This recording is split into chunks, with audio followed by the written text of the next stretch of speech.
دنیا میں کیا کیا چاہیے، مرتے وقت کیا چاہیے، قبر میں کیا چاہتا ہوں، محشر کے دن میں اپنے لیے کیا چاہتا ہوں، ان دنیا اینڈ ان ہیئر آفٹر آپ کی نیڈز کیا ہیں.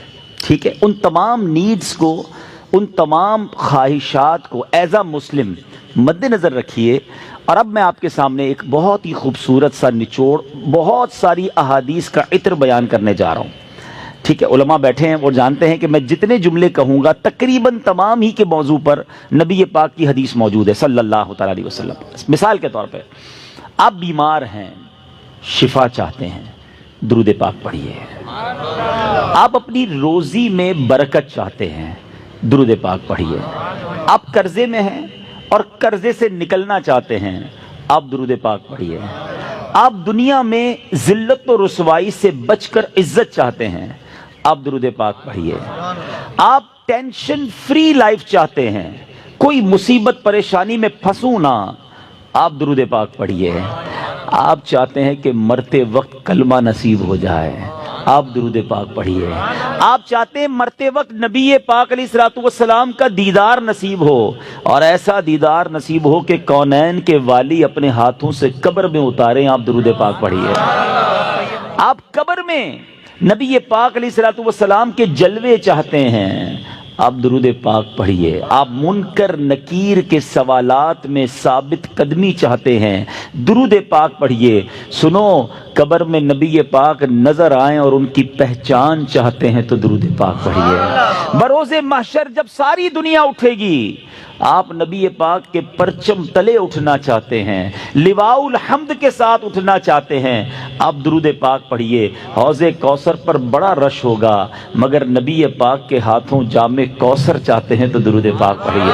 آپ پل صراط پر گھبراتے ہوئے نہیں، ثابت قدمی سے گزرنا چاہتے ہیں، آپ درود پاک پڑھیے. اور سنو، نبی پاک کے ساتھ جنت میں جانا چاہتے ہیں تو درود پاک پڑھیے. مدینے جانا چاہتے ہیں، سرکار کے روضے پہ جانا چاہتے ہیں، آپ درود پاک پڑھیے. اور سنو، میرے آقا کا دیدار کرنا چاہتے ہیں، پھر بھی درود پاک پڑھیے. اب میں نے جتنی باتیں بیان کی ہیں الحمدللہ تقریباً ان تمام باتوں کے پیچھے حدیث پاک موجود ہے. جن کا مطالعہ ہے وہ سمجھ رہے ہوں گے کہ یہ تمام بشارتیں، یہ تمام ریوارڈز، یہ تمام عنایتیں میرے آقا علیہ الصلوۃ والسلام نے احادیث میں بیان فرما دی ہیں. اب مجھے بتاؤ اور کیا چاہیے. ایک مسلمان کو اپنی زندگی، اپنی موت، اپنی قبر اور اپنے حشر کے بارے میں جو کچھ چاہیے میں نے سبھی تو بیان کر دیا. آپ عزت والی زندگی چاہتے ہیں، آپ روزی روزگار میں برکت چاہتے ہیں، ٹینشن فری لائف چاہتے ہیں، ذلیل و رسوا نہ ہو یہ چاہتے ہیں، پریشر میں نہ رہیں یہ چاہتے ہیں، کلمے والی موت ملے، نبی پاک کے دیدار والی موت ملے، قبر میں آقا کے جلوے ہوں، محشر میرے آقا کے ساتھ ہو، اور چاہیے کیا؟ اللہ اکبر. یہ ہے وظیفہ درود پاک. ہم اس کو پہچان ہی نہیں سکے، یہ اس درود پاک کی برکتوں کو جان ہی نہیں سکے. یہ چابی ہے سکسیس کی. اٹ از دا کی آف سکسیس. ایوری پرابلم کا سولوشن درود پاک میں ہے. ایسے نہیں لکھا شاعر نے کہ دکھوں نے تم کو جو گھیرا ہو تو درود پڑھو، دکھوں نے تم کو جو گھیرا ہو تو درود پڑھو، جو حاضری کی تمنا ہو تو درود پڑھو. اللہ کرے کہ بس اس کو ریئلائز کر جائیں اور اب اپنی زندگی میں درود پاک کو بالکل شامل، ایسا شامل کر لیں. اچھا، میں نے جتنی ساری باتیں بتائی نا، ان ساری باتوں کے لیے الگ الگ حدیث تو موجود ہے. میں آپ کو ایک اور خوبصورت حدیث سناتا ہوں جو اس بات کو مزید ایلابوریٹ کر دے گی. نبی پاک علیہ الصلوۃ والسلام کی بارگاہ میں ایک صحابی آئے، کہتے حضور صلی اللہ تعالی علیہ وسلم، میں اپنی ضروریات زندگی، کھانا پینا سونا، اپنے معمولات کے بعد اپنی لائف کا 25%، ایک چوتھائی وقت آپ پر درود پڑھنے میں صرف کروں گا. نبی پاک علیہ الصلوۃ والسلام نے فرمایا بہت اچھی بات ہے. حدیث کا خلاصہ ہے، تھوڑا بڑھا لو تو اور اچھا ہے. کہتے حضور 50% آپ اپنے وقت کو درود پاک میں صرف کروں گا. فرمایا بہت اچھی بات ہے لیکن اور بڑھا لو تو اچھا ہے. کہتے حضور اب 75% درود پاک میں ٹائم گزاروں گا. فرمایا اور بڑھا لو تو اچھا ہے. کہتے بس اب اپنے ضروریات کے بعد حضور سارا دن آپ پر درود پڑھتا رہوں گا. فرمایا اگر ایسا کرو گے تو تمہاری ساری مشکلوں کے لیے کافی ہوگا، تمہاری تمام ضروریات کے لیے کافی ہوگا. اٹ مینز یہ سولوشن ہے. ہم پریشان بھی ہوتے ہیں پھر بھی درود نہیں پڑھتے، ہم قرضے میں ہوتے ہیں درود نہیں پڑھتے، ہمارے کاروبار کی پرابلم آ جاتی ہے ہم درود نہیں پڑھتے، ہم بیمار ہو جاتے ہیں ہم درود نہیں پڑھتے، حالانکہ سب کا علاج ہے. سبحان اللہ. تو اب آج اس خوبصورت اجتماع میں آئے ہیں, یہ پہلے ریئلائزیشن لے کر جائیں کہ میں نے اب اپنی زندگی میں درود پاک کو بالکل ایسا شامل کر لینا ہے جیسے زندگی میں بہت ساری ضروری زندگی کی چیزیں شامل کی ہیں. پہلے تو محبت کے ساتھ درود پاک پڑھ لیں, صلو علی الحبیب صلی اللہ تعالی علی محمد صلی اللہ علیہ وسلم. اب میں ایک اور جہت کی طرف بات کرنا چاہتا ہوں. فضیلت تو سن لی, مزہ بھی بہت آیا, سبحان اللہ بھی بڑی زور سے نکلا. درود پاک کل سے شامل ہوگا یا نہیں اس کی گارنٹی نہیں ہے. اچھا, ہم نے پہلے بھی کئی بار فضیلتیں سنی ہیں. دعوت اسلامی والے تو جب بیان کرتے ہیں پہلے درود پاک کی فضیلت بیان کرتے ہیں, اور جب سنتے ہیں ماشاءاللہ مزہ بھی بہت آتا ہے, لیکن ایک دو دن بعد پھر وہی پورا دن گزر جاتا ہے, درود پاک شامل نہیں ہوتا. میں نے بہت غور کیا, سچی بتا رہا ہوں, میں اپنے لیے غور کیا کہ یار بیان تو بڑے کرتا ہے, تیری زندگی میں کتنے درود ہیں, کتنے پڑھتا ہے روز درود پاک؟ دنیا کو کہتا ہے روز اتنے 100 درود پڑھو, ادھر پڑھو. میں نے بہت غور کیا کہ یار پڑھتا تو ہوں, لیکن جس کو کہنا کہ زندگی کا جزو لا ينفق بن جائے, ایسا زندگی کا حصہ بن جائے کہ اس کے بغیر زندگی نہ گزرے, تو اس کا طریقہ کیا ہوگا؟ اب دیکھیں, زندگی میں بہت ساری چیزیں آپ کی میری ایسی آئیں جو پہلے نہیں تھیں, مگر ہم نے اس کو زندگی کا حصہ بنایا. مثال کے طور پہ اللہ پاک آپ سب کو ہمیشہ صحت مند رکھے, عافیت میں رکھے, لیکن کبھی کبھی انسان کی زندگی میں ایسا موقع آتا ہے دوائی آ جاتی ہے. ڈاکٹر کہتا ہے آپ کو جناب یہ پرابلم ہو گئی ہے, اب صبح دوپہر شام یہ دوائی پینی ہے آپ نے, اور حال میں پینی ہے. ہم کیا کرتے ہیں, ڈاکٹر کے سامنے یہ تو نہیں کہتے انشاءاللہ, اس کے بعد گھر چلے جاتے ہیں. ڈاکٹر اگلے مہینے جاتے, کیا ہوا؟ بولا وہ نعرہ تو لگایا تھا, دوائی تو نہیں پینی. نہیں, فوراً پلان, ادھر نیت, فوراً پلان, باہر نکلتے ہی پہلے اس کا پرچہ لے کے جاتے ہیں میڈیکل اسٹور پہ, 1 مہینے کی دوائی دو. اسٹارٹ شروع کیا نا, نیت کی اور پلاننگ شروع کی سسٹم میں لانے کے لیے. اب ذرا پوائنٹ سمجھیے گا, جو میں نے ریئلائز کیا آج آپ کو فارمولہ دے دیتا ہوں. اچھا, دوائی لی. اچھا, ہم جیسا آدمی جو بیزی ہے وہ کیا کرتا ہے, وہ دوائی بھی تھوڑی زیادہ لیتا ہے. ایک پتہ رکھتا ہے آفس میں کہ یار دوپہر کے کھانے کے بعد آفس پہ ہوتا ہوں ادھر پیوں گا. ایک رکھتا ہے ادھر جدھر بیڈ روم میں بیڈ ہوتا ہے, اور بچوں کی والدہ کو بھی کہہ دیا, اب آفس والوں کو بھی کہہ دیا بھائی یاد سے مجھے دوائی پلا دینا. سسٹم بنایا نا. اب آپ کی دوائی نہیں چھوٹ رہی ہے, آپ کی دوائی تینوں ٹائم ہو رہی ہے, لنچ میں بھی کھا رہے ہیں, ناشتے میں بھی کھا رہے ہیں, رات کو بھی کھا رہے ہیں. کیسے آ گئی؟ لائف میں تو نہیں تھی, انوالو کیا آپ نے, پلان کیا. اب یہ زندگی کا ایسا حصہ بنی کہ آپ دوائی نہیں بھول رہے. ایسی بہت ساری چیزیں ہیں. میں چاہتا ہوں میں درود بھی کبھی نہ بھولوں, میں روز درود پڑھوں, کیونکہ مر جاؤں گا تھوڑے دنوں میں, تھوڑی تو دن رہ گئے لائف کے. اگر یہ پڑھ کر نہ گیا, یہ ذکر و درود زبان پر نہ رہے, تو یہ ساری نیکیاں برکتیں جو سنتا ہوں کیسے ملیں گی مجھے؟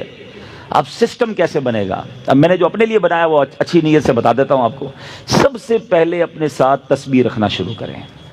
تسبیح جو ہے نا, یہ زبان کی لگام ہے, یاد رکھیں. کوئی بھی تسبیح ہو آپ کے ساتھ ہونی چاہیے. اچھا, تسبیح بھی ایک نہ لیں, آپ تسبیح لیں 3-4. ایک رکھیں اپنی گاڑی میں, ایک رکھیں اپنے بیڈ روم میں جس جہاں آپ لیٹتے ہیں نا اپنے ساتھ ادھر, ایک رکھیں اپنی آفس کی ٹیبل پر. یہ تسبیحاں آپ کو یاد دلائیں گی درود باقی ہے, ذکر باقی ہے. جدھر موقع ملے آپ کو کوئی کہنا یار 5 منٹ میں آتا ہوں, 5 منٹ میں موبائل نہ نکالیں اور براؤزنگ شروع نہ کر دیں, 5 منٹ میں نکالیں تسبیح اور آپ درود پڑھنا شروع کر دیں. وہ 5 منٹ میں بھر لیں, نہیں 10 منٹ میں آ جائے, مسئلہ نہیں, میرے 100 درود ہو جائیں گے. آپ کو انتظار مہنگا نہیں لگے گا, آپ کو ویٹنگ ٹائم بور نہیں کرے گا. آپ کو پتہ ہے اس نے انتظار کرایا, میرے نہ جانے کتنے گناہ معاف ہو چکے ہیں. ایک دوسرا فارمولہ. اچھا, کسی کو یہ نہ لگے میرا تسبیح کا کاروبار ہے, مولانا صاحب کنٹینر بک کر کے آئے اور آج جناب سب کو 4 تسبیح کا کہہ رہے ہیں. میرا کوئی تسبیح کا کاروبار نہیں بھائی. میں جو اللہ جانتا ہے میری نیت کیا ہے, کہ میری اور آپ کی لائف میں درود پاک ایک ایسا جز بن جائے کہ میرا کوئی دن نہ گزرے کثرت سے درود پڑھے بغیر. اچھا, پھر دوسرا کام ایک اور کر لیں. تقریباً سارے لوگ واک کرتے ہیں, اچھی بات ہے, صحت کے لیے کرنی چاہیے.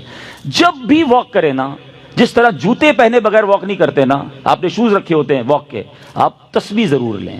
کھڑے ہو جائیں, نہیں میری تسبیح کہاں ہے, تسبیح لا کے دو. آپ وداؤٹ تسبیح واک نہ کریں. آپ بلیو کریں آدھا گھنٹہ واک کرو گے انشاءاللہ 1000 درود پاک ہو جائیں گے.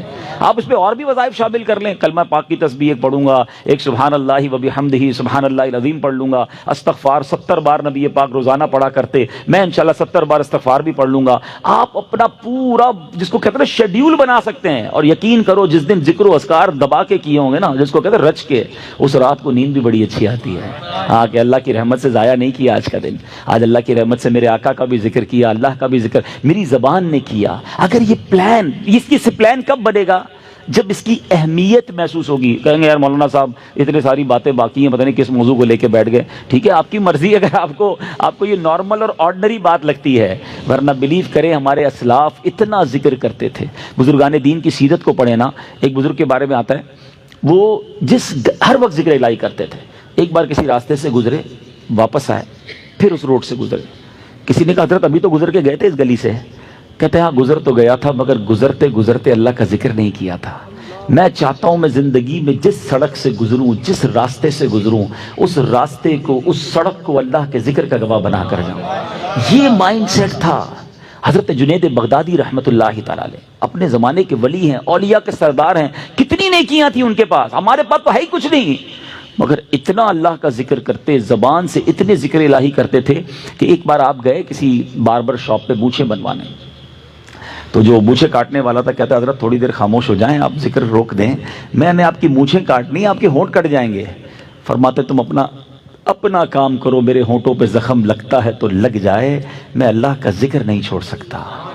اصل میں وہ لوگ یہ سمجھ گئے تھے کہ یہ لائف جو ہے نا بہت تھوڑی ہے، جتنی نیکیاں کمانی ہے کما کے جائیں تاکہ ادھر آرام کریں. یہ آرام کا ٹائم نہیں ہے، یہ انجوائے کا ٹائم نہیں ہے. لائف دنیا جو ہے نا دار العمل ہے، جزا کا ٹائم، انعام کا ٹائم، سکون کا ٹائم، یہ آخرت کا ہے.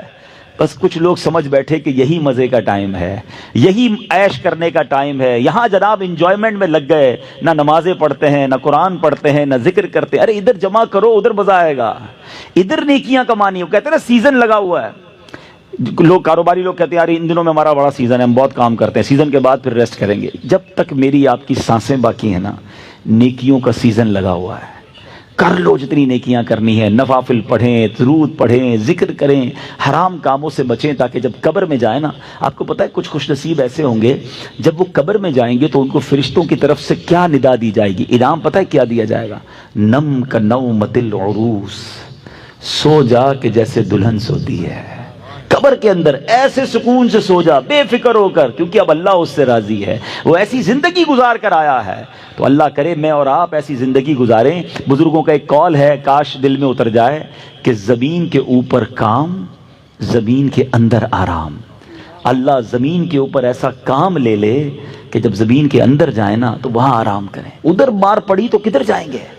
اللہ کرے دل میں اتر جائے میری بات. نیت کرتے ہیں اب روز درود کثرت سے پڑھیں گے انشاءاللہ. میں بھی نیت کرتا ہوں، آپ بھی نیت کریں. اب ذکر و درود انشاءاللہ زبان پر جاری رہے گا، محبت کے ساتھ با آواز بلند ایک بار اور صلو علی الحبیب صلی اللہ تعالی علی محمد صلی اللہ علیہ وسلم. آج جس موضوع پر میں نے چند مدنی پھول پیش کرنے ہیں، دنیا میں جب ہمیں کوئی مشکل درپیش آتی ہے، کوئی ڈیفیکلٹ ڈے آتا ہے، کسی جگہ جانے کا پلان بنتا ہے، تو ہم اس کی پریپریشن کرتے ہیں، اس کی معلومات لیتے ہیں کہ یار میں فلاں ملک میں جا رہا ہوں، بتاؤ موسم کیسا ہوگا، اچھا وہاں کرنسی کون سی چلتی ہے، کوئی جان پہچان والا بندہ ہو تو ذرا اس کا نمبر بھی دے دو، کوئی مصیبت آ جائے تو رابطہ رہے گا. دو چار لوگوں سے پلاننگ کر رہے ہوتے ہیں یار فلاں جگہ جانا ہے. اچھا اسی طرح پاکستان میں بھی رہ رہے ہیں، لیکن کوئی انٹرویو آ گیا، کوئی کسی بڑی آفس میں جانا ہے، کسی بڑے بندے کے پاس جانا ہے، تو بندہ ادھر بھی سوچ رہا ہوتا ہے کہ یار کس طرح معلومات کر لوں کہ کیا پوچھیں گے، کیا سوال ہوگا. ہم ہر ڈیفیکلٹی سے پہلے پریپریشن کرتے ہیں، یہ ہماری ایک سائیکی ہے انسان کی. لیکن ہم سب جانتے ہیں کہ ایک ایسا ڈیفیکلٹ ڈے، ایک ایسا مشکل دن جو ہم سب نے فیس کرنا ہے، اور اس سے زیادہ مشکل دن کوئی اور نہیں ہے کائنات میں، اس سے زیادہ ڈیفیکلٹ ڈے کوئی اور نہیں ہے. لیکن لگتا ایسا ہے کہ پریپریشن تو دور کی بات ہے، اس کا ذکر بھی کوئی نہیں کرتا، سوچتا بھی نہیں کہ یار وہ دن آنے والا ہے. وہ دن ہم سب نے فیس کرنا ہے، اور اس دن کو ریمیمبرنس کے لیے، اس دن کو بار بار ریکال کرنے کے لیے کیا شاندار اللہ تبارک و تعالیٰ نے نظام بنایا. قرآن پاک جا بجا میں اس دن کی یاد دلاتا ہے. لیکن بالخصوص اگر نماز کو دیکھیں، جب ہم نماز پڑھتے ہیں تو بار بار کیا پڑھتے ہیں؟ سورہ فاتحہ پڑھتے ہیں نا. کتنا شاندار ایک گویا ریکال ہے. بسم اللہ الرحمن الرحیم، الحمدللہ رب العالمین، الرحمن الرحیم، مالک یوم الدین. ہر روز پڑھ رہے ہیں. روزے جزا کا مالک ہے اللہ. کیا ہے؟ روزے جزا کا مالک. یہ روزے جزا کیا ہے؟ ڈے آف ججمنٹ، فیصلے کا دن. یہ دن ہے قیامت کا. ہم روز یاد کر رہے ہیں سورہ فاتحہ میں، مگر سوچتے نہیں کہ اس دن ہوگا کیا، میں نے کیا تیاری کی ہے اس دن. اتنا ڈیفیکلٹ ڈے. ادھر تو کوئی سورس بھی چل جاتی ہے نا، یار فلاں جگہ جا رہا ہوں ایک کال کر دینا، بلکہ ایسا کرو یار تم میرے ساتھ ہی چل دو، آپ کی بڑی اچھی سلام دعا، آپ بھی آ جاؤ. کوئی ساتھ دینے والا جس دن نہیں ہوگا، میں اکیلا اللہ کی بارگاہ میں پیش ہوں گا، اور میرے سامنے ڈیفیکلٹیز اور پہاڑ کتنے بڑے بڑے ہیں بعد میں بتاؤں گا. اور آپ کو بھی معلوم ہے کہ سوائے ایک ہستی کے کوئی ساتھ دینے والا نہیں ہوگا. لیکن ذرا پہلے قرآن کا ایک مختصر جائزہ لیتے ہیں کہ قرآن نے کیسا شاندار اسلوب اختیار کیا، بار بار ہمیں سمجھایا، بار بار ہمیں بتایا. اللہ تبارک و تعالیٰ قرآن مجید فرقان حمید کی سورہ قارعہ، یہ 30ویں پارے کی سورت ہے، اور قارعہ کے بارے میں علماء فرماتے ہیں کہ یہ قیامت ہی کا ایک نام ہے، another name of قیامہ. اور آپ ذرا دیکھیں کہ مختصر سی صورت میں ایک سینیریو بھی بتایا اور تمہارے ساتھ ہونا کیا ہے یہ بھی بتا دیا. اور قرآن پاک کا ایک بڑا شاندار اسلوب ہے، جب کسی چیز پر توجہ دلانی ہوتی ہے، ایمفسائز کرنا ہوتا ہے، تو اس کو پہلے سوالیہ طور پہ قرآن بیان کرتا ہے، پھر خود قرآن ہی اس کا جواب دیتا ہے. بسم اللہ الرحمن الرحیم. قرآن کہتا ہے القارعۃ مالقارعہ، دل دہلانے والی. اور تم نے کیا جانا کیا ہے دل دہلانے والی؟ فرماتا ہے القارعۃ مالقارعہ، دل دہلانے والی. کیا ہے وہ دہلانے والی؟ another question وما ادراک مالقارعہ، اور تم نے کیا جانا کیا ہے وہ دل دہلانے والی؟ قرآن ہی ہم سے سوال کر رہا ہے، تاکہ اب دیکھیں میں یہ سوال بھی کر رہا ہوں، میں ترجمہ بھی کر رہا ہوں، تو آپ سب کی توجہ کیچ ہو رہی ہے. اور کیا خوبصورت انداز ہے کہ پہلے توجہ لی جاتی ہے پھر اسے بیان کیا جاتا ہے تاکہ مزید دل میں بات اتر جائے. آپ نے سورہ قدر میں بھی یہ اسلوب دیکھا ہوگا، اِنَّا أَنزَلْنَاهُ فِي لَيْلَةِ الْقَدْرِ وَمَا أَدْرَاكَ مَا لَيْلَةُ الْقَدْرِ. پھر قرآن نے جواب دیا کہ لَيْلَةُ الْقَدْرِ خَيْرٌ مِّنْ أَلْفِ شَهْرٍ.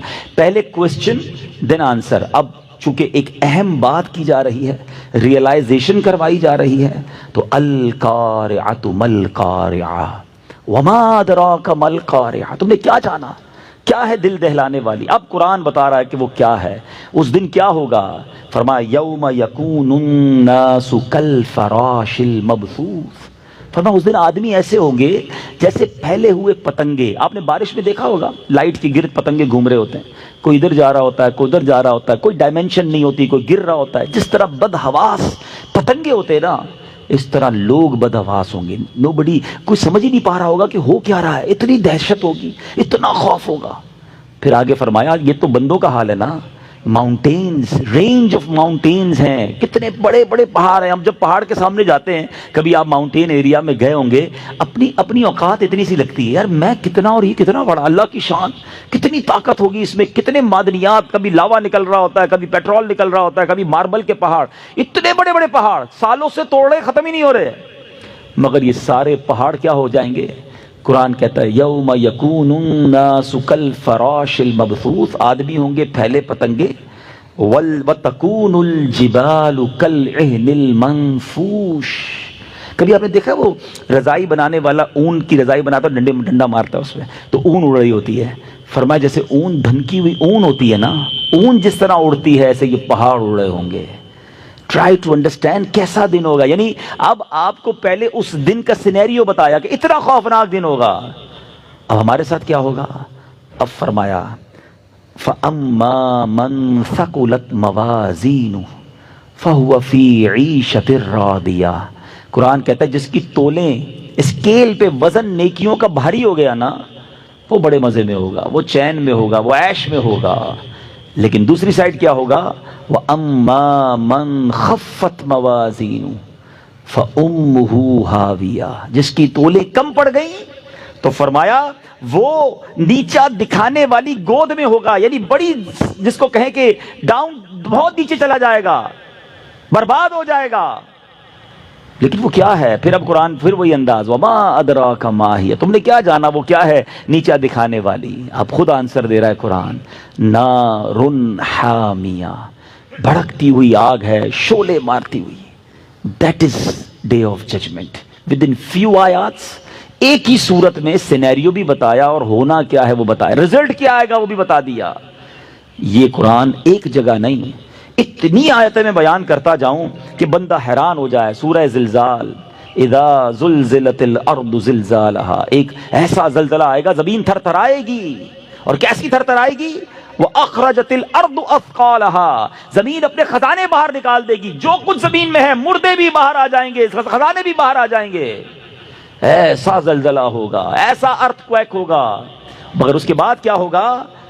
وَقَالَ الْإِنسَانُ مَا لَهَا، اور آدمی کہے گا اس زمین کو کیا ہو گیا، یہ اتنا کیوں ہل رہی ہے؟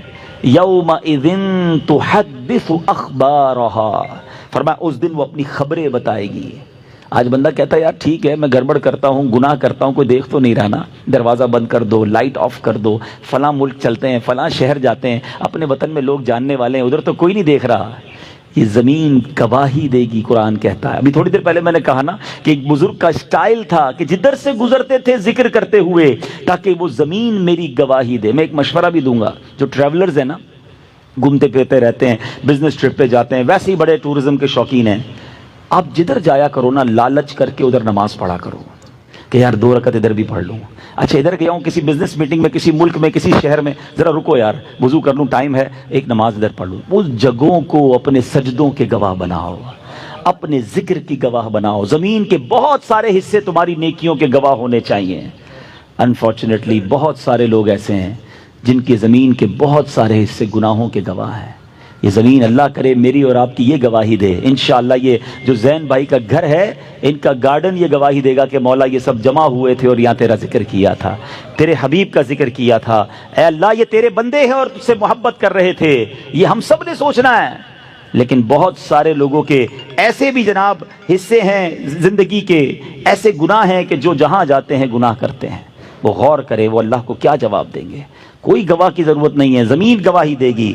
اللہ کرے کہ ہم گناہوں سے بچ کر زندگی گزارنے والے بن جائیں. آگے قرآن کہتا ہے ایسی صورت کی جو آخری آیتیں ہیں، فَمَن يَعْمَلْ مِثْقَالَ ذَرَّةٍ خَيْرًا يَرَهُ، تو جس نے ذرہ بھر نیکی کی وہ دیکھے گا. وَمَن يَعْمَلْ مِثْقَالَ ذَرَّةٍ شَرًّا يَرَهُ، جس نے ذرہ بھر بھی گناہ کیا وہ دیکھے گا. آج بندہ کہتا ہے تھوڑی سی تو بات ہے یار، کون دیکھ رہا ہے، چلتا ہے ہماری مارکیٹ میں تھوڑا بہت جھوٹ بولنا چلتا ہے، اب فیملی ہے یار، فیملی میں تھوڑا بہت چلتا ہے، بچوں کی خوشی میں چلتا ہے. نہیں جناب، ذرہ بھر گناہ بھی دکھایا جائے گا. چھوٹی چھوٹی نیکیاں چھوڑ دیتے ہیں لوگ، نفل ہی ہے نا، صدقہ ہی تو ہے، فرض تو نہیں ہے. اللہ کے بندوں موقع ملے تو نیکیاں کرتے جاؤ، کیونکہ یہ ذرہ ذرہ نیکیاں بھی تمہارے نامہ اعمال میں لکھی جا رہی ہیں. اور کیا معلوم، جب ذرا غور کریں کہ درود پاک کی جو میں تھوڑی دیر پہلے اہمیت بیان کر رہا تھا، ذکر و اذکار کی بات کر رہا تھا، ذرا امیجن کرتے ہیں ایک بندہ ہے قیامت کے دن اللہ کی بارگاہ میں پیش ہوا اور اسکیل لگایا گیا، ٹھیک ہے، اب نیکیوں کا پلڑا بھی ہے، گناہوں کا پلڑا بھی ہے، اور فقط ایک نیکی کم پڑ گئی. اب وہ کتنی حسرت کرے گا کہ کاش میں درود پڑھ لیتا، 2 رکعت نفل پڑھنے کا موقع ملا تھا پڑھ لیتا، یار میں صدقہ دینے کا روز موقع ملتا تھا، ایک صدقہ دیتا میرا یہ پلڑا بھاری ہو جانا تھا. اور آپ کو معلوم ہے وہ ایک نیکی کے لیے بندہ بالکل ڈھونڈے گا لوگوں کو، دوست یار رشتہ دار، ایون ماں باپ کے پاس جائے گا. ماں باپ بھی اسے مدد نہیں کریں گے، بلکہ ماں آئے گی بیٹے کے پاس کہ بیٹا میرا ایک گناہ لے لے. بیٹا کہے گا ماں میں آج تیری مدد نہیں کر سکتا. اتنا ڈیفیکلٹ ڈے ہے جب کوئی کسی کا ساتھ دینے والا نہ ہوگا. اگر آپ اس قیامت کے دن کو پراپرلی سمجھنا چاہتے ہیں نا، یہ تو میں نے آپ کو 2 صورتیں سنائی ہیں، آپ سورہ انشقاق پڑھیں، سورہ عما یتساءلون 30ویں پارے کو تو پورا پڑھ لیں. آپ کہاں کہاں کس کس انداز میں. اللہ اکبر. ایک آیت اور سنا دیتا ہوں پھر اپنے موضوع کو کنٹینیو کرتا ہوں. اور سورہ انشقاق میں اللہ اکبر، اللہ فرماتا ہے یوم لا تملک نفس لنفس شیئا. آئے ہائے ہائے، کوئی کسی کا بوجھ نہیں اٹھائے گا، کوئی کسی کے ساتھ نہیں چلے گا، کوئی کسی کا ہاتھ نہیں پکڑے گا. بندہ کہتا ہے ادھر بڑے ساتھی ہیں، بڑی سورس ہے، ایک فون کرنے کی دیر ہے، میرا کام یوں ہوتا ہے. یوم لا تملک نفس لنفس شیئا. قرآن کہتا ہے جس دن کوئی جان کسی کو جان کا کوئی اختیار نہ رکھے گی تو پھر آرڈر کس کا چلے گا؟ والامر یومئذ للہ. اس دن فقط اللہ کا حکم ہوگا، اللہ کا آرڈر ہوگا. سوچو اس دن کے بارے میں. اکیلے ہوں گے، میں اکیلا ہوں گا، آپ اکیلے ہوں گے، کوئی ساتھ نہیں ہوگا. اب میرے اعمال ایسے ہوں کہ میں اللہ کی بارگاہ میں کامیاب ہو جاؤں. تو میں یہ کہنا چاہ رہا تھا جو لائیو بھی مجھے دیکھ رہے ہیں، اگر اور ڈیٹیل میں سمجھنا چاہتے ہیں نا کہ اسٹیپ بائی اسٹیپ قیامت طاری کیسے ہوگی، میں آپ کو ایک مشورہ دیتا ہوں. بہار شریعت مفتی امجد علی اعظمی صاحب نے لکھی، انٹرنیٹ سے ڈاؤن لوڈ بھی کر سکتے ہیں. اس کا پہلا حصہ، اس میں قیامت کا باب آپ پڑھیں گے نا، آپ کو ایسا لگے گا آپ کی آنکھوں کے سامنے گویا ایک ویڈیو چل رہی ہے. قیامت کیسے طاری ہوگی، کیا کیا ہوگا، وہ آپ نے تحریر کیا. میں اسی میں سے چند باتیں آپ کو بتاتا ہوں. آپ فرماتے ہیں کہ حضرت عیسیٰ علیہ السلام کی وفات کو جب 40 برس گزر جائیں گے، ایک خوشبودار ٹھنڈی ہوا چلے گی، اور جب یہ ہوا مسلمانوں کے بغلوں کے نیچے سے گزرے گی تو دنیا سے سارے مسلمان چلے جائیں گے، اور اس کے بعد دنیا میں کافر ہی کافر رہ جائیں گے، اور قیامت جو ہے وہ کافروں پر ہی طاری ہوگی. اچھا، یہ بھی جب میں نے حدیث پڑھی تھی، کئی بار پڑھی تھی، تو بے شک یقین ہے ہمارا حدیث پر، لیکن ایک ہوتا ہے نا کہ ہوا سے لوگ مر جائیں گے، صرف ہوا چلے گی اور لوگ چلے جائیں گے. اللہ اکبر، اس کرونا وائرس نے ساری دنیا کو بتا دیا ہے کہ میرا رب چاہے تو نہ نظر آنے والے وائرس سے دنیا کو لاک کر سکتا ہے. کئی بزنس ایسے تھے جس کے بارے میں لوگ باتیں کرتے تھے کہ یار یہ بزنس تو بند ہو ہی نہیں سکتا، یہ کاروبار ختم ہی نہیں ہو سکتا. ایئرپورٹ بند کیسے ہوگا جناب؟ ایئرپورٹ پہ دکان لے لو، 24 گھنٹے چلے گی، نہ رات ہوتی ہے نہ ادھر دن ہوتا ہے، سورج ڈوبتا ہی نہیں، ہر وقت دن ہوتا ہے. لوگوں نے یہ کام کیے. انٹرنیٹ جناب، مکے مدینے میں لوگ کہتے تھے بھئی ادھر تو کاروبار ٹھنڈا ہو ہی نہیں سکتا، اتنی ہوٹلیں ہیں، حاجی بڑھتے ہی جائیں گے، جناب کھجوریں بکنی ہیں تو جناب ہوٹلیں بکنی ہیں تو گاڑیاں چلتی رہیں گی. واٹ ایور امیجنیشن تھے دنیا میں لوگوں کے، مگر اللہ نے بتا دیا کہ کوئی تو ہے جو نظام ہستی چلا رہا ہے، وہی خدا ہے، وہ جب چاہے اس پوری دنیا کو لاک کر سکتا ہے. نظر نہیں آیا یہ وائرس کسی کو، مگر ساری دنیا لاک ہے. پاکستان والوں تمہیں تو پتہ ہی نہیں ہوا کیا ہے. اللہ نے وہ خاص کرم کیا ہے ہمارے وطن پر، جو دنیا کو دیکھ رہے ہیں، جن کی نظر ہے، جن کے رابطے، انہیں پتہ ہے کہ پوری دنیا اس وقت پریشان ہے. لاک ڈاؤن ہے دنیا، دوبارہ لاک ڈاؤن ہو رہا ہے. اللہ ہمارے وطن کو بلکہ ساری دنیا کے مسلمانوں کو بچائے رکھے. ایک باریک سا اشارہ دے کے نکل جاتا ہوں. اب ذرا دنیا کا نقشہ کھولنا اور کرونا وائرس کی موجودہ اور پچھلی صورتحال دیکھنا تو آپ کو پتہ چلے گا کہ اللہ پاک نے مسلمانوں پر خاص کرم کیا ہوا ہے. جدھر جدھر مسلمان ہیں سارے چین میں اللہ کی رحمت سے. ہاں یہ دیکھ لیں، اور یہ اللہ کی شان ہے. پچھلے دنوں میری امریکہ بات ہو رہی تھی، وہاں کے جو بہت بڑے ڈاکٹر تھے مسلمان ہیں، تو ان سے بات ہو رہی تھی. کہہ رہے ہمارے یہاں باقاعدہ ایک سیمینار ہوا، ایک میٹنگ کال ہوئی کہ پاکستان کو اسٹڈی کریں. 22 کروڑ کا ملک ہے، ان کے پاس میڈیکل فیسلٹیز نہیں ہیں، صفائی ستھرائی کا یہ حال ہے، اور جناب وہ لوگ بغیر ماسک لگائے گھوم رہے ہیں. ادھر کوئی اتنا بڑا مسئلہ نہیں ہے، ہمارے ہاسپٹل میں جگہ نہیں. کہتے سارے غیر مسلم ڈاکٹر تھے. میں نے کہا وجہ کوئی اور نہیں ہے، وہ کلمہ پڑھنے والے ہیں، وہ اذانیں دینے والے ہیں، وہ وضو کرنے والے ہیں، وہ اولیاء کو ماننے والے ہیں. اے میرے میٹھے اسلامی بھائیوں، آج نہیں، انشاءاللہ تاریخ بتائے گی. 2020 پر کتابیں لکھی جائیں گی. 2020 اتنا جلدی دنیا نہیں بھولے گی. اس پر بڑی ریسرچ ہونی ہے اور اگلے کئی سو سال تک ہونی ہے. اور دنیا نے اس بات کو پھر جا کے ماننا ہے کہ جناب اسلام تھا جو مسلمانوں کو بچا گیا. اور بہت ساری ایسی چیزیں تھیں. اولیاء کا فیضان پاکستان پر ہے. اللہ سلامت رکھے میرے پیر و مرشد کو. جب سے لاک ڈاؤن لگا ہے وہ دن ہے، آج کا دن ہے، روزانہ مدنی چینل پر اذان ہو رہی ہے. اب تک اذان کا سلسلہ ہے. اللہ کے ولی نے کہا اذان دینا یہ بلائیں ٹالے گا. یقین ہو تو رب کریم غیب سے مدد اتارتا ہے. ہم اللہ سے دعا کرتے ہیں، احتیاط بالکل کرنی چاہیے. مگر میں صرف یہ بتانا چاہ رہا ہوں کہ میرے رب نے اس کائنات کو بتایا ہے کہ اس کی قدرت کا نظارہ کیا ہے. ہوا چلے گی قیامت سے پہلے بھی. اگر یہی کرونا سانس کے ذریعے آتا تو، اگر ہوا میں ہوتا تو پھر وہی ہو جاتا، جو سونگتا وہ جاتا. اگر یہی اسی وائرس کو فضا میں صرف آ جاتا یہ، تو میرے رب کے لیے تو کچھ مطلب ناممکن نہیں ہے نا. بہرحال ہوا چلے گی، مسلمان سارے دنیا سے چلے جائیں گے، اب صرف کافر ہوں گے، اور اب ان پر قیامت طاری ہوگی. حضرت اسرافیل علیہ السلام کو حکم دیا جائے گا سور پھونکنے کے لیے. مفتی امجد ریاضوی صاحب نے اتنی ڈیٹیل سے لکھا ہے کہ اگر آپ پڑھتے ہیں تو ایسا لگتا ہے کہ آپ کی آنکھوں کے سامنے منظر آ جاتا. فرماتے ہیں کوئی دیوار پہ لیپی لگا رہا ہوگا، کوئی کھانا کھا رہا ہوگا، کوئی اپنے گھر کا کام کر رہا ہوگا، اور اس دوران یکا یک ایک آواز سنائی دے گی. سب لوگ کان لگائیں گے کہ یہ کیسی آواز ہے. ہلکی سی آواز ہوگی اور دفعتاً یہ آواز تیز ہوتی جائے گی. حضرت اسرافیل جو سور پھونکیں گے نا، وہ آواز تیز ہوتی جائے گی اور تیز ہوتی جائے گی اور تیز ہوتی جائے گی، اور اتنی تیز ہو جائے گی کہ اب سارے لوگ بے ہوش ہو جائیں گے اور آخرکار سب دنیا سے چلے جائیں گے. حضرت اسرافیل بھی چلے جائیں گے، سور بھی فنا ہو جائے گی، دنیا میں کوئی نہیں بچے گا. جنوں انس فرشتے سب فنا ہو جائیں گے. اللہ اکبر. اب اس وقت کیا ہوگا؟ اس وقت اللہ کریم عز و جل کی طرف سے ایک اعلان ہوگا، لمن الملک اليوم، آج کس کی بادشاہت ہے؟ کہاں ہے جبارین؟ کہاں ہے متکبرین؟ کہاں ہے وہ لوگ جو کہتے تھے میرے بغیر دنیا کا نظام نہیں چل سکتا؟ لمن الملک اليوم. مگر احادیث میں الفاظ ہیں، کوئی جواب دینے والا ہوگا تو جواب دے گا نا. اللہ تبارک و تعالیٰ ہی جواب عطا فرمائے گا، للہ الواحد القہار، صرف اللہ واحد قہار کی سلطنت ہے۔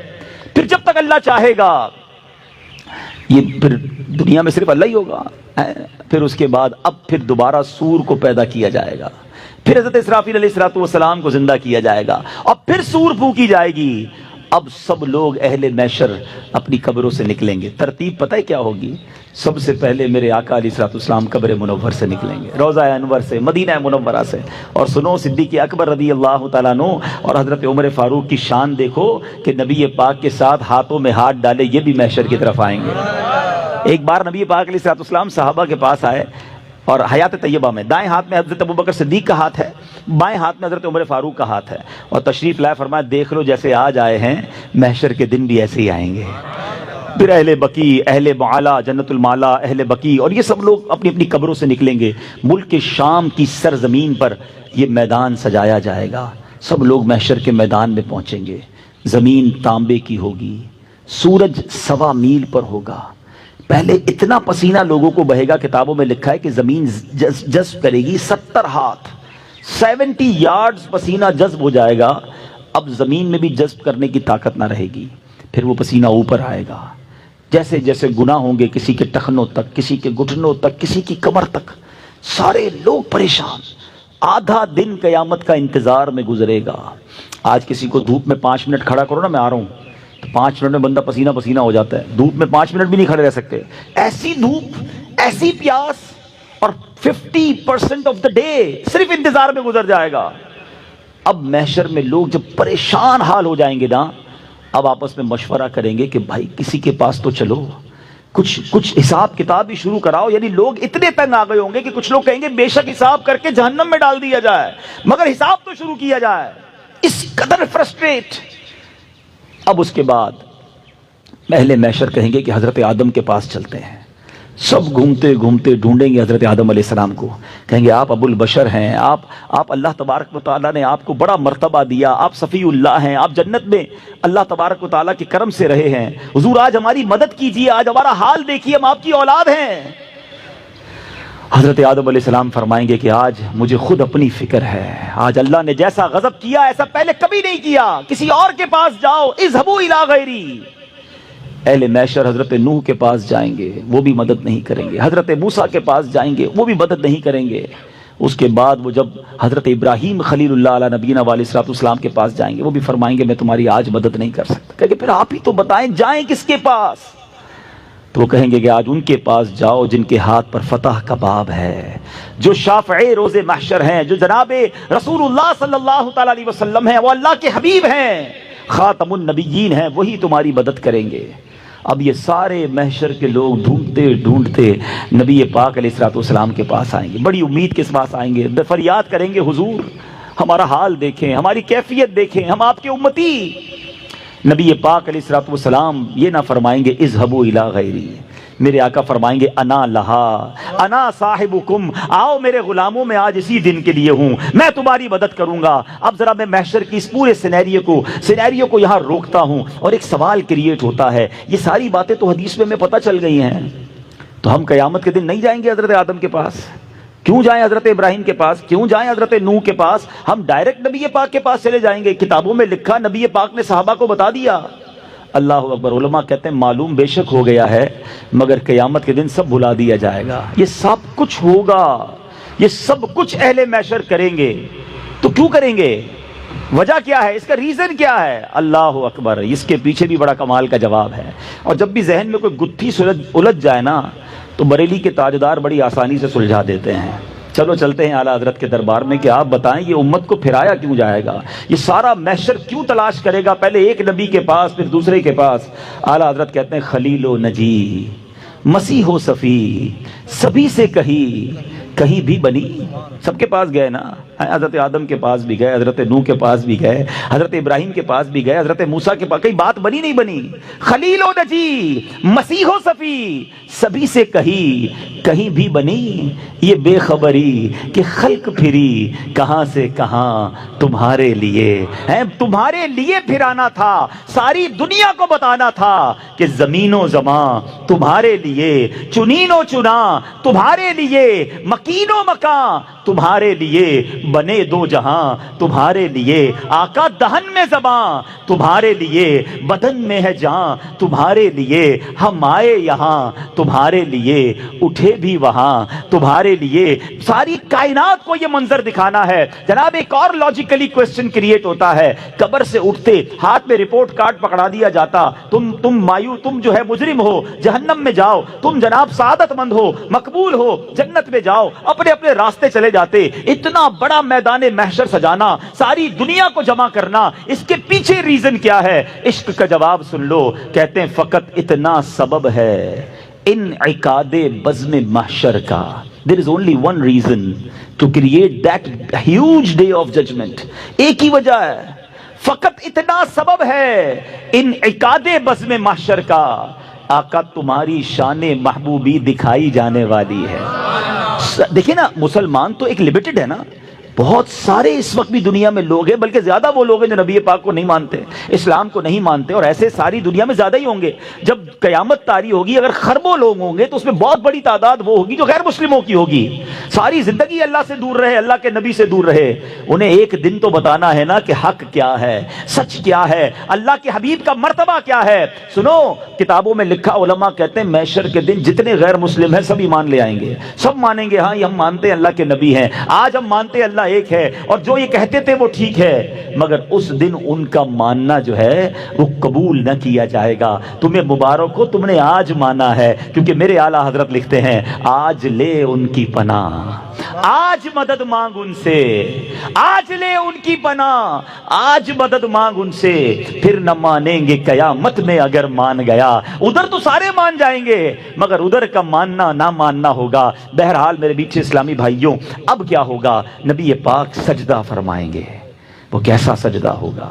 اللہ کا اپنے حبیب علیہ الصلوۃ والسلام سے پیار دیکھیں، رحمت الہی دیکھیں۔ نبی پاک جب سجدے میں جائیں گے نا، اور جب اس سجدے میں نبی پاک طویل سجدہ کریں گے تو نبی پاک سے کہا کیا جائے گا؟ کتنے خوبصورت، کتنے محبت بھرے الفاظ ہیں۔ یا محمد ارفع راسک، اے حبیب اپنا سر اٹھاؤ، وقل تسمع، کہو تمہاری بات سنی جائے گی، وصل تعطا، سوال کرو پورا کیا جائے گا، وشفا تشفا، شفاعت کرو تمہاری شفاعت قبول کی جائے گی۔ اب نبی پاک علیہ الصلوۃ والسلام شفاعت کا دروازہ کھولیں گے، میرے آقا علیہ الصلوۃ والسلام کی برکت سے حساب کتاب کا معاملہ شروع ہوگا۔ اللہ اکبر۔ اور اب نبی پاک کے کمالات کا ظہور ہوگا۔ اب میرے آقا علیہ الصلوۃ والسلام کی امت کی غم خاری نظر آئے گی۔ کیا حال ہوگا؟ سنو، ایک صحابی رسول نبی پاک کے پاس آئے، عرض کرتے یا رسول اللہ صلی اللہ تعالی علیہ وسلم، دنیا میں جب جی گھبراتا ہے حضور، ہم آپ کے پاس آ کر آپ کا دیدار کرتے ہیں،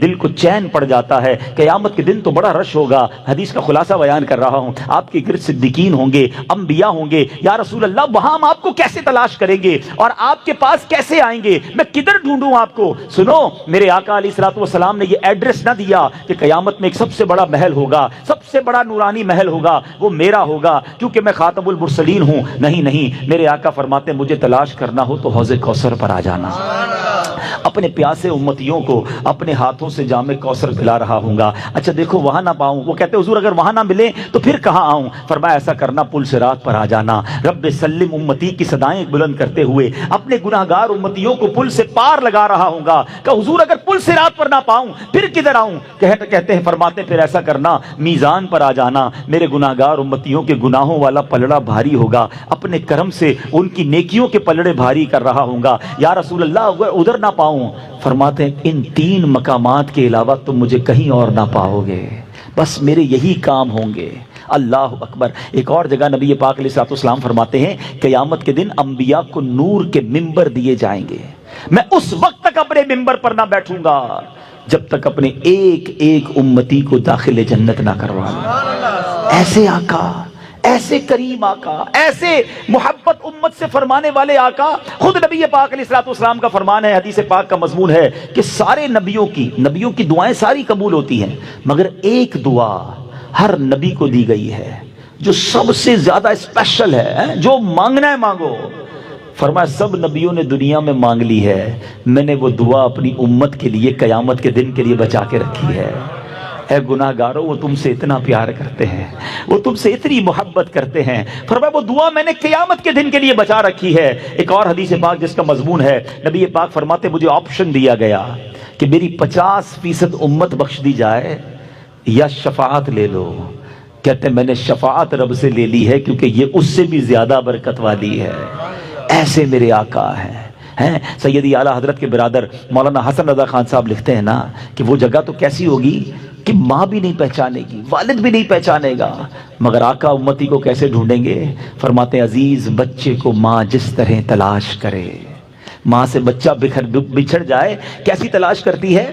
عزیز بچے کو ماں جس طرح تلاش کرے، خدا گواہ یہی حال آپ کا ہوگا. وہ پاک دل کے نہیں جس کو اپنا اندیشہ ہجوم فکر و تردد میں گر گیا ہوگا. نبی پاک کو کوئی ٹینشن نہیں ہوگی مگر ہماری ٹینشن ہوگی، اور ان فکروں میں نبی پاک علیہ الصلوۃ والسلام گویا فکر مند ہوگے. کہتے حال یہ ہوگا ہزار جان فدا، نرم نرم پاؤں سے پکار سن کے اسیروں کی دوڑتا ہوگا. نبی پاک کو کون کہیں پکارے گا؟ آقا اس کی طرف، پھر اس کی طرف، کوئی قریب ترازو، کوئی لبے کوثر، کوئی صراط پہ ان کو پکارتا ہوگا. ہر طرف سے نبی پاک کی صدا لگ رہی ہوگی. ذرا سنو تو صحیح، اتنے دور دور مقام ہیں، آقا سب جگہ کیسے نظر آئیں گے؟ کیا خوب لکھتے ہیں، فرماتے مقام فاصلوں پر کام مختلف اتنے، وہ دن ظہور کمال حضور کا ہوگا. ارے اس دن پتا چلے گا میرے آقا کا کمال کیسا ہے. کیا خوبصورت بات لکھی. میں ایک شعر سنانے جا رہا ہوں، جو سمجھ جائیں گے ان کی طبیعت ہری بھری ہو جائے گی اور احساس ہوگا کہ خاندان اعلیٰ حضرت کا کمال کیسا ہے. کہتے ہیں گناہ گار پہ جب لطف آپ کا ہوگا. نبی پاک کی جب مہربانی ہوگی نا غلام پر، گناہ گار کی شفاعت کریں گے. اب ذرا جملہ سنیے گا، کیا بغیر کیا بے کیا ہوگا. شاعری کی دنیا کا شاہکار ہے. میں اس پر پورا بیان کر سکتا ہوں، اشارہ دے کر چلا جاؤں گا، لطف اٹھائیے گا. شعر کا 4 بار کیا یوز کیا ہے، کی کاف یا الف، ٹھیک ہے نا، 4 بار کیا یوز کیا ہے، چاروں بار معنی الگ ہے. کہتے کیا بغیر کیا. اب سمجھو ذرا، ہم نے کیا کیا ہے؟ گناہ ہی تو کیے ہیں. نبی پاک کرم فرمائیں گے نا، وہ بے کیے ہو جائیں گے، وہ ڈیلیٹ ہو جائے گا، گناہ معاف ہو جائیں گے. جو کیا ہے وہ بے کیا ہو جائے گا، اور جو بے کیا ہے، نیکیاں تو کی نہیں ہیں، وہ کیا ہو جائے گا. یعنی گناہ جو ہے وہ نیکیوں سے بدل جائیں گے. اب پھر یہ شعر سنو، کہتے گناہ گار پہ جب لطف آپ کا ہوگا، کیا بغیر کیا بے کیا ہوگا. ایسی غلامی والی زندگی گزارنا. سنو کیا ہونا ہے غلاموں کے ساتھ، غلام ان کی عنایت سے چین میں ہوں گے، اور عدو نبی پاک کا جو دشمن ہے وہ آفت میں مبتلا ہوگا. اللہ مجھے اور آپ کو نبی پاک کی غلامی والی زندگی عطا فرمائے، کیونکہ نبی پاک نے اپنے غلاموں کو تلاش کرنا ہے، آقا نے اپنے امتیوں کی بخشش کروانی ہے. سنو لواء الحمد کے بارے میں بڑی کمال کی بات اعلیٰ حضرت نے اپنی کتاب میں لکھی. ایک حدیث پاک نقل کی، جو پرچم نبی پاک کو عطا کیا جائے گا لواء الحمد، اس کی چوڑائی اتنی ہوگی، اتنا بڑا پرچم ہوگا کہ 1600 برس 1600 ایئرز اگر کوئی گھڑ سوار گھوڑا دوڑائے جتنا فاصلہ طے کرے گا اتنا بڑا یہ پرچم ہوگا. اچھا میں سوچتا رہا یہ پرچم کتنا بڑا اور اس پرچم سے کام کیا ہوگا. ماشاءاللہ ریحان باپو بیٹھے ہیں، ہم یہ کلام بچپن سے سن رہے ہیں، جب سے دعوت اسلامی میں آئے. یہ گناہ گار، یہ والی جو ہے تمہارا نام مصیبت میں جب لیا ہوگا، اس کا ایک شعر ہے. میں نے جب تک یہ حدیث نہیں پڑھی تھی نا، مجھے شعر سمجھ نہیں آیا تھا. اب ذرا میں تھوڑا سا آپ کو سمجھاتا ہوں یہ پرچم کام کیا کرے گا. آپ میں سے ماشاءاللہ کئیوں نے حج کیا ہے. حج پہ ہوتے ہیں 35-30 لاکھ 25 لاکھ آدمی، اور پنجابی میں کہتے ہیں نا رش کہتے کس کو ہے، لگ پتا جاتا ہے. 25-30 لاکھ بھی اندازہ ہو جاتا ہے کہ عوام کس کو کہتے ہیں. ادھر کتنے ہوں گے محشر میں؟ 7-7.5 ارب تو ابھی ہے نا. حضرت آدم سے لے کر صبح قیامت تک جتنے لوگ اس دنیا میں آئے، جتنے یونیورس میں آئے، اٹ مینز خربوں لوگ ہوں گے. کیسے نبی پاک کو تلاش کریں گے؟ عرفات میں خیمہ نہیں ملتا. 25-30 لاکھ لوگوں میں کھو جائے تو بندے کا پورا ہی ٹائم نکل جاتا ہے، تو اربوں لوگوں میں آقا کو کیسے تلاش کریں گے؟ اللہ اکبر. دیکھو انتظام کیا کیا ہے ہمیں تلاش کرنے کا. سننا ذرا مزہ آئے گا. اچھا آپ نے حج پہ دیکھا ہوگا کہ بڑے بڑے بلون لگاتے ہیں خیموں کے اوپر، دور سے میں نظر آ جاتا ہے یار یہ پیلے رنگ کا بلون ہے نا، یہ ساؤتھ ایشیا والے خیمے ہیں، ہمیں ادھر جانا ہے، کیونکہ اور تو کچھ نظر نہیں آتا، اونچائی پہ کچھ چیزوں تو نظر آتی ہے۔ اللہ اکبر، لواء الحمد بتائے گا آقا کدھر ہیں۔ اے پرچم لگانے والوں تمہیں مبارک ہو، پرچم کی پہچان وہاں بھی ہوگی، قیامت کے دن میرے آقا کدھر ہے، غلام جو دور ہوں گے۔ اب ذرا شعر سننا، مولانا حسن رضا خان صاحب لکھتے ہیں، فرماتے مقام خسرو دین، دور کے غلاموں کو پتہ نہیں کدھر ہوں گے ہم، اور نبی پاک کدھر ہوں گے؟ مقام خسرو دین یعنی آقا کی نشانی، نبی پاک کا مقام، دور کے غلاموں کو لوائے حمد کا پرچم بتا رہا ہوگا۔ یہ پرچم بتائے گا چلو آقا ادھر ہیں، وہ دیکھو پرچم نظر آ رہا ہے، اور انشاءاللہ جب نبی پاک کے پاس جائیں گے تو آقا اپنے دامن میں چھپا لیں گے۔ تو اے میرے میٹھے اسلامی بھائیوں، باتیں تو اور بھی بہت ساری ہیں، مگر وقت چونکہ ایک لمیٹڈ بیان ہوتا ہے، میں صرف یہ بتا رہا ہوں کہ یہ ہوگا قیامت کا دن، ہے وہ ڈیفیکلٹ ڈے، بہت مشکل دن ہے۔ اللہ تعالیٰ جس سے ناراض ہوا وہ مارا جائے گا۔ ابھی تو اپنے اعمال پتہ ہی نہیں نا کسی کو، میں کیا کر کے بیٹھا ہوں، آپ نے کیا کیا ہوا ہے، ہم ایک دوسرے کے سامنے بڑے شریف بنے بیٹھے ہیں، اللہ تو جب سب جانتا ہے نا۔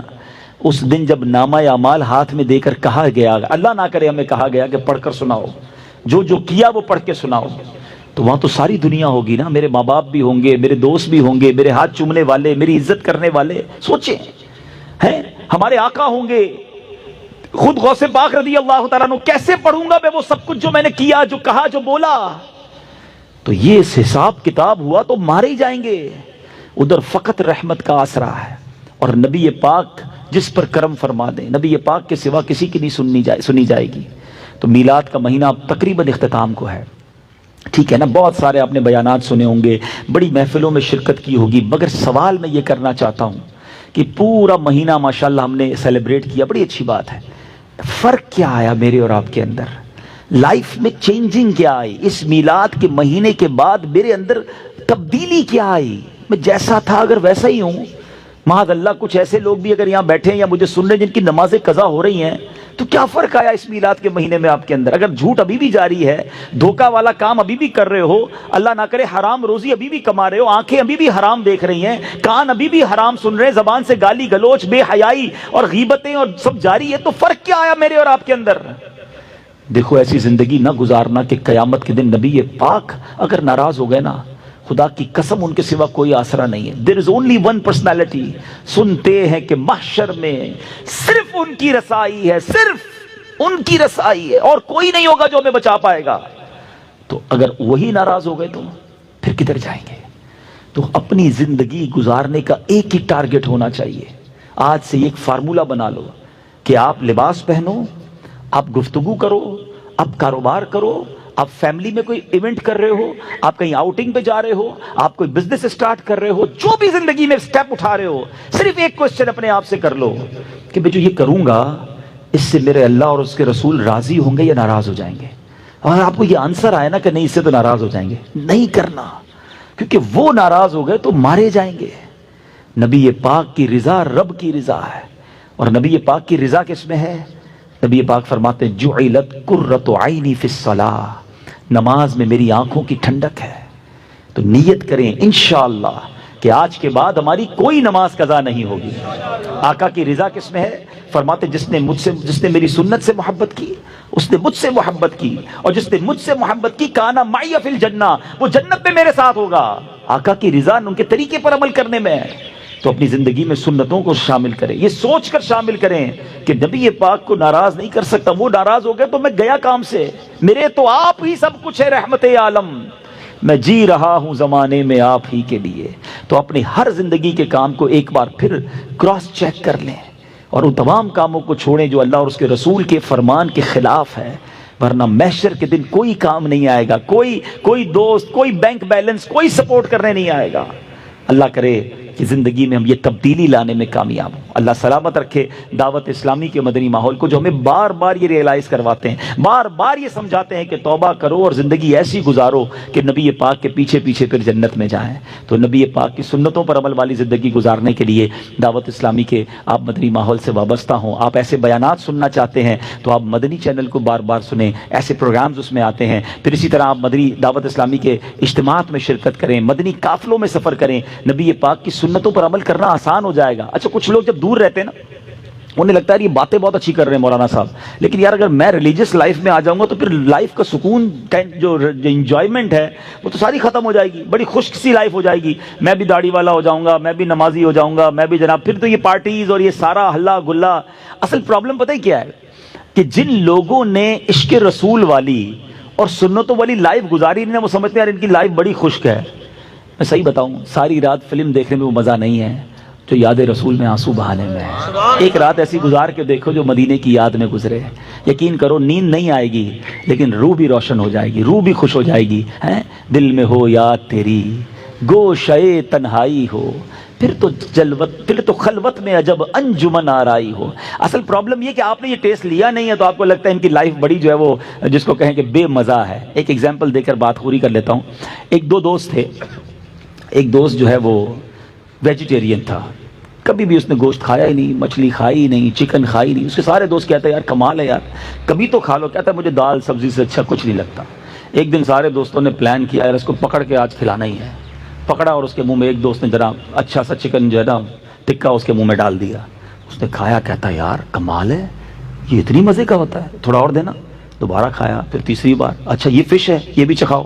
اس نے کہا رکھو بھائی, یہ دال سبزی ساری زندگی یہی کھاتا رہا, مجھے کیا پتا اس میں اتنا ٹیسٹ ہے.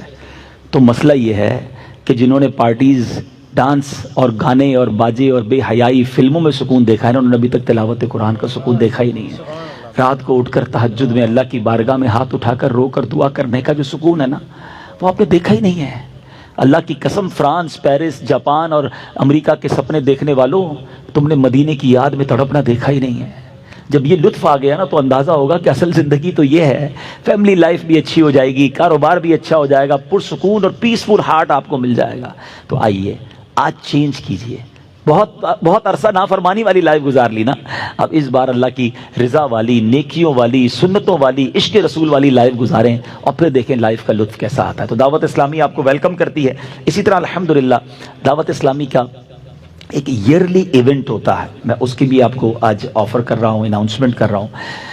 دعوت اسلامی 100 سے زیادہ ڈپارٹمنٹ میں کام کر رہی ہے. جو مدنی چینل دیکھتے ہیں انہیں ماشاءاللہ پتا ہے کہ کتنا ہیوج کام ہے. ان 100 میں سے 2 ڈپارٹمنٹ بڑے کمال کے ہیں, ایک ہے جامعۃ المدینہ اور ایک ہے مدرسۃ المدینہ. اور یہ 2 ڈپارٹمنٹ کرتے کیا ہیں؟ یہ بناتے ہیں حافظ قرآن, عالم دین, یہ پڑھاتے ہیں ناظرہ قرآن. آج کل اسلام پر بڑے حملے بھی ہو رہے ہیں, اور ہمیشہ یاد رکھیں جب بھی اسلام پر حملہ ہوتا ہے نا اس کا جواب دیتے ہیں علماء.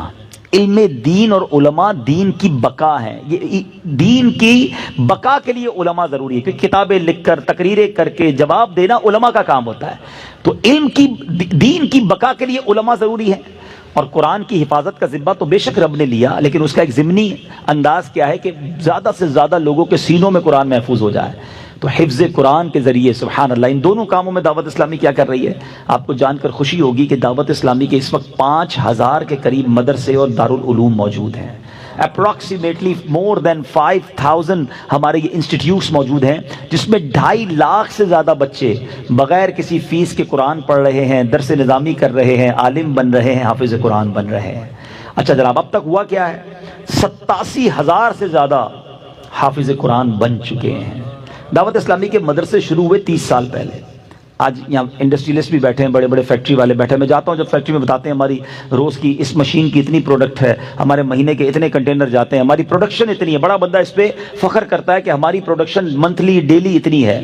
30 سال ہو گئے ہیں دعوت اسلامی نے یہ جامعہ اور مدرسے بنائے ہیں. ٹھیک ہے, اگر ان 30 سالوں کو ڈیوائیڈ کرتے ہیں ہماری پروڈکشن پر تو آپ کو جان کر خوشی ہوگی کہ دعوت اسلامی مسلسل پچھلے 30 سالوں سے روزانہ 8 حافظ قرآن اس دنیا کو دے رہی ہے. ہر دوسرے دن 3 علماء دعوت اسلامی پروڈیوس کر رہی ہے. ہر دوسرے یا تیسرے دن دعوت اسلامی ایک مدرسہ یا ایک جامعہ دنیا میں بنا رہی ہے. مجھے ایک فیکٹری بتا دو کہ جو علماء, حفاظ اور انسٹیٹیوٹ اس تیزی سے پچھلے 30 سالوں سے روزانہ بنائی چلی جا رہی ہے. تو اتنی بڑی انڈسٹری, اتنی بڑی نیکیوں کی فیکٹری میں آج آپ کو پارٹنر بننے کا موقع دیا جا رہا ہے. جب پاکستان میں کوئی بہت بڑا کاروبار چل رہا ہو اور وہ آفر کرے کہ چند سلیکٹڈ لوگوں کو میں شیئر دینا چاہتا ہوں, لوگ کہتے ہیں جلدی لے لو، موقع اچھا ہے. میں آپ کو کہہ رہا ہوں جلدی لے لینا، کیونکہ موقع اچھا ہے. یہ ثواب کی فیکٹری ہے. ہم میں سے بہت سارے حافظ نہیں بن سکے، ہم میں سے بہت ساروں کے بچے عالم بھی نہیں بن سکے، مگر جو عالم بن رہے ہیں، جو حافظ بن رہے ہیں، جو دین کی خدمت دنیا کے کونے کونے میں جا کر رہے ہیں، جو انٹرنیشنل ٹریول کرتے ہیں، وہ جانتے ہیں کون سا ملک ہے جہاں دعوت اسلامی کے مراکز نہیں، دعوت اسلامی کے مدرسے نہیں. ادھر سے علماء پڑھ کر ادھر جا کر دین کی خدمت کر رہے ہیں. تو اے میرے بیچے اسلامی بھائیو، ہم یہ سب تو نہیں کر رہے نا. تو اب ان دونوں ڈپارٹمنٹ کا ایکسپینڈیچر کتنا ہے، خرچہ کتنا ہے؟ تقریباً 350 کروڑ روپے سال کا خرچہ ہے صرف ان دونوں شعبہ جات پر. اور آسان کر دیتا ہوں، روز کا تقریباً 1 کروڑ روپے کا خرچہ. 365 دن ہوتے ہیں، 350 کروڑ تو ہو گئے. اچھا، لیکن خرچہ بہت زیادہ ہے. ہم نے اس کو آسان کر دیا، شیئر بنا دیے، یونٹس بنا دیے. 3.5 لاکھ یونٹ بنا دیے، پر یونٹ 10,000 روپیز.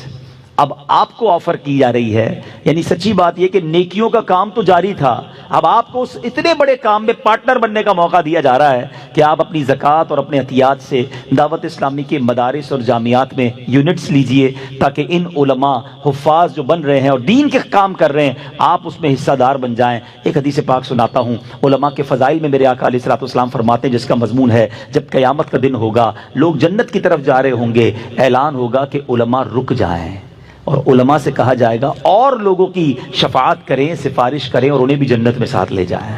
کیا پتہ قیامت کے دن میرا آپ کا کوئی ہاتھ پکڑ لے کہ حضرت آپ نے پیسے دیے تھے، میں عالم بن گیا، چلیں جنت میں ساتھ چلتے ہیں. تو یہ وہ انویسٹمنٹ ہے جو ضائع ہونے والی نہیں ہے، یہ ملٹی پلائی ہو کر. ابھی میں نے تھوڑی دیر پہلے قیامت کی آپ کو ہولناکی بتائی ہے، قیامت کے آپ کو جو پرابلمز ہیں وہ بتائے ہیں. یہ وہ صدقہ ہے جو روز قیامت کام آنے والا ہے، آپ کے اسکیل کے اندر، آپ کے نامہ اعمال میں وزن ڈالنے والا ہے. تو جس کو اللہ نے جتنا نوازا ہے، ایک شاندار ڈپارٹمنٹ ہے، آپ اس میں دعوت اسلامی کا ساتھ دیں. 15 نومبر کو ہمارا یہ ڈے ہم مناتے ہیں، جس کو مدنی عطیات مہم فنڈ ریزنگ کمپین کہتے ہیں، ٹیلی تھون کہتے ہیں. آپ اس میں اپنے یونٹس ملائیں. آپ میں سے میں بہت سارے چہرے ایسے دیکھ رہا ہوں جن کو اللہ پاک نے بہت نوازا ہے. ہو سکے تو 12ویں کا مہینہ ہے، 1200 یونٹ دے دیں، 1200 نہیں تو 786 یونٹ دیں. اصحاب بدر کی نیت سے 313 یونٹ آپ اپنے بک کر لیں، نہیں تو کم از کم 112 یونٹ، ورنہ 12 یونٹ تو ہم سارے لے سکتے ہیں. تو بہرحال ہمارے ذمہ داران یہاں بھی موجود ہیں، مدنی چینل پر بھی مختلف نمبرز چل رہے ہوتے ہیں، اکاؤنٹ نمبرز چل رہے ہوتے ہیں. تو آپ نے انشاءاللہ دعوت اسلامی کے اس ٹیلی تھون میں ضرور حصہ ملانا ہے اور دل و جان سے ملانا ہے. اللہ کریم سے دعا کرتا ہوں رب کریم روز محشر وہاں کی ذلت و رسوائی سے ہمیں بچائے، وہاں کی گھبراہٹ سے بچائے، وہاں کی پریشانیوں سے بچائے. نبی پاک کے لواء الحمد تلے ہمیں اٹھنا نصیب فرمائے، ہمارا نامہ اعمال ہمیں سیدھے ہاتھ میں عطا ہو. اور اے کاش جو بے حساب جنت میں جانے والے خوش نصیب ہوں ان میں ہمارا بھی شمار ہو جائے، اور اللہ کریم ہمیں اپنی راہ میں دل کھول کر خرچ کرنا نصیب فرمائے. آمین بجاہ النبی الامین صلی اللہ تعالی علیہ وسلم.